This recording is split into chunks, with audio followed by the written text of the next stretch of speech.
Hello friends, good morning. अर्थशास्त्र इकॉनॉमिक्समधली आज छोटीशी अपडेट. मला तुम्हाला एक प्रश्न विचारायचा आहे. एखाद्या कंट्रीचं किंवा राज्याचं किंवा देशाचं प्रगती कशी मोजतात? आपण तर मोजतो, आपल्याकडे GDP नंबर्स असतात, बँका किती ग्रो होत आहेत, इकॉनॉमी किती स्ट्रॉंग आहे, हे याच्यावरून आपण एक अंदाज लावू शकतो, ढोबळ अंदाज. मात्र फॉरेन इन्स्टिट्यूशनल इन्व्हेस्टर्स किंवा बाहेरचे जे लोक भारतात इन्व्हेस्ट करतात किंवा कुठल्याही कंट्रीमध्ये इन्व्हेस्ट करतात, ते एक गोष्ट नक्की बघतात की यांचं स्टॉक मार्केट म्हणजे इक्विटी मार्केट किती स्ट्रॉंग आहे. त्याच्याबद्दलच आजची आपली छोटीशी अपडेट आहे.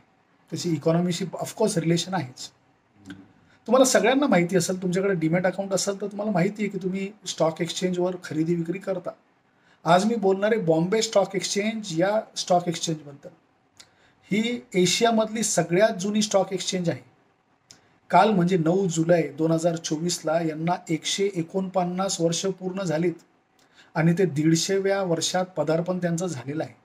त्यांची सुरुवात 1875च्या दरम्यान झालेली आहे आणि गव्हर्नमेंट ऑफ इंडियाने त्यांना ऑफिशियल रिकग्निशन 1957ला दिलं. NSEची सुरुवात बॉम्बे स्टॉक एक्सचेंजची मक्तेदारी संपावी म्हणून झालं होतं. पण आजही बॉम्बे स्टॉक एक्सचेंज तेवढ्या ताकदीने उभा आहे. त्याच्या वेगाने ते काम करतात. टेक्नॉलॉजी त्यांनी अडॉप्ट केलेली आहे. NSEचे जरी ते मागे पडले असतील, पण इफिशियन्सीच्या बाबतीत ते अजिबात मागे नाही. सगळ्यात जुना स्टॉक एक्सचेंज असणारी याची हिस्ट्री ही खूप रोमांचक आहे. त्याच्यानंतर त्यांनी अकॅडमिक इन्स्टिट्यूशनही चालू केलं आहे, ज्याच्यात इक्विटी मार्केटबद्दल नॉलेज दिलं जातं.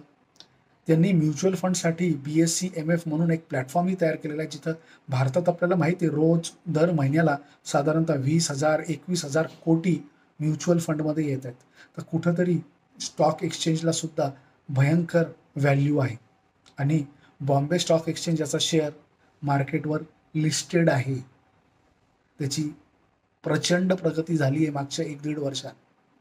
त्याच्याबद्दल मी काय बोलणार नाही स्टॉकबद्दल, पण ही हिस्ट्री खूप रोमांचक आहे. BSEच्या वेबसाईटला जाऊन त्याच्याबद्दल अजून तुम्ही वाचू शकता. आज इथंच आपण थांबूया. याचा नक्की विचार करा, स्टॉक एक्सचेंज आपल्या देशाला किती महत्त्वाचं असतं. व्हिडिओला लाईक करा, शेअर करा, सबस्क्राईब करा. हो, भेटत राहा. नमस्कार.